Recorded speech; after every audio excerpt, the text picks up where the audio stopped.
నీ ఓటమిని ప్రజలపై రుద్దడం న్యాయమా జగన్ రెడ్డి? వర్ల రామయ్య మీడియా సమావేశం.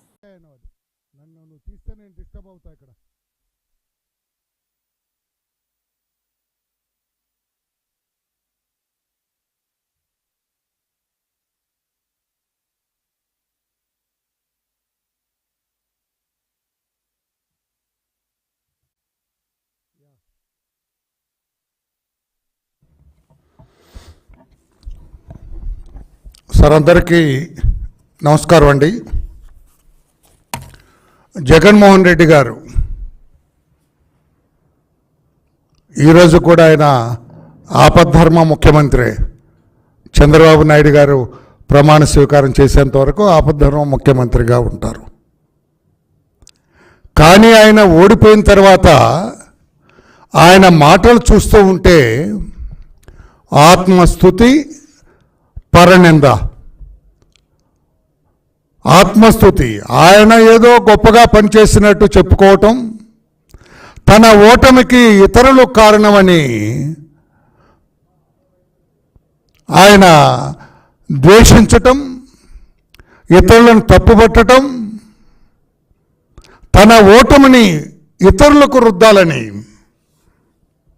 తన ఓటమికి కారణం తాను కాదు వాళ్ళు అని వేరే వాళ్ళని చెప్పాలని చూసి ఆయన ప్రయత్నం చేయటం చాలా తప్పు అని చెప్పి నేను తెలియజేస్తున్నాను. జగన్మోహన్ రెడ్డి గారు, ఇంకా మీకు జ్ఞానోదయం కలగలేదు.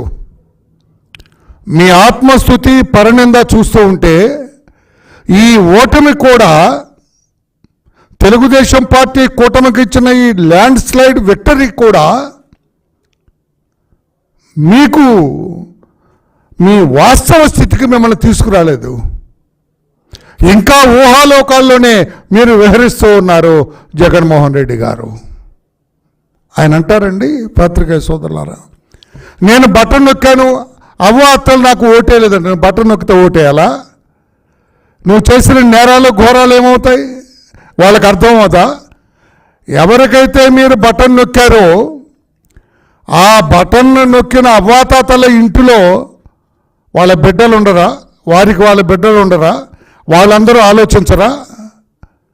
బటన్ నొక్కటమే లక్ష్యంగా పెట్టుకున్న మీరు ఏ రకంగా మీరు చేసిన నేరాలు ఘోరాలు అందరి దృష్టిలో ఉండటం, వాళ్ళందరూ కూడా ఏకగ్రీవంగా మాకొద్దు ఈ జగన్ పరిపాలన మాకొద్దు అని ఒక నిర్ణయం తీసుకోవటం వల్ల మీకు ఈ రోజున ఇటువంటి చాలా అవమానకరమైన ఓటమి మీకు దక్కిందని చెప్పి కూడా నేను తెలియచేస్తున్నా. ఎన్నికల్లో ఇంత ఘోర పరాజయం పాలైనా కూడా మీరు మీ తప్పుల మీద ఆత్మవిమర్శ చేసుకోకుండా ఇతరులు దానికి కారణం అని చెప్పాలనుకోవటం, అది మీరు ఏమంటారు దాన్ని, మీకు మీరే ఒక ఆత్మ మీ దీన్ని మీరు నిందించుకుంటున్నారు. ఆ మాట నాకు రావటం లేదు.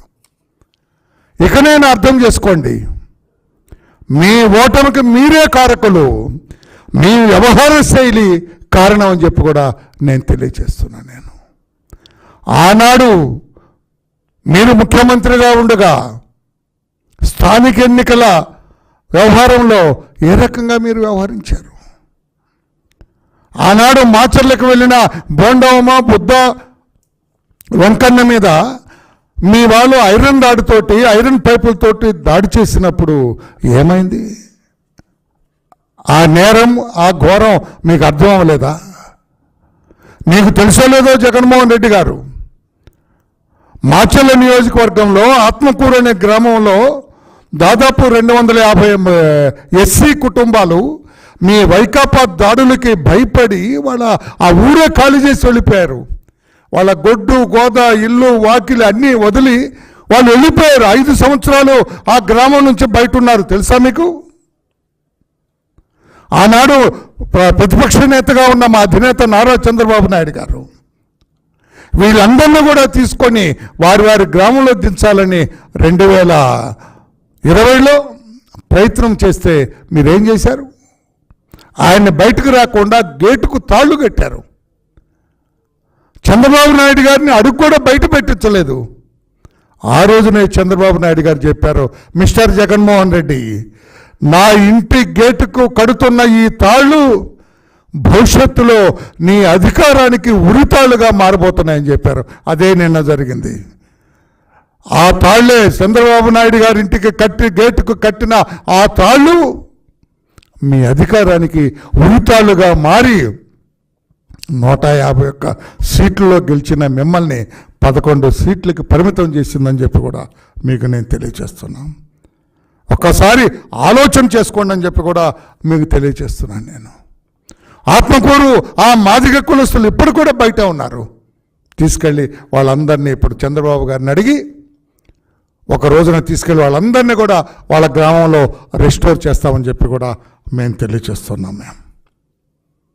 మీకు ఎందుకు అర్థం కావట్లేదు? నా ఎస్సీలు నా ఎస్టీలు అన్నారు. ఏం చేశారు?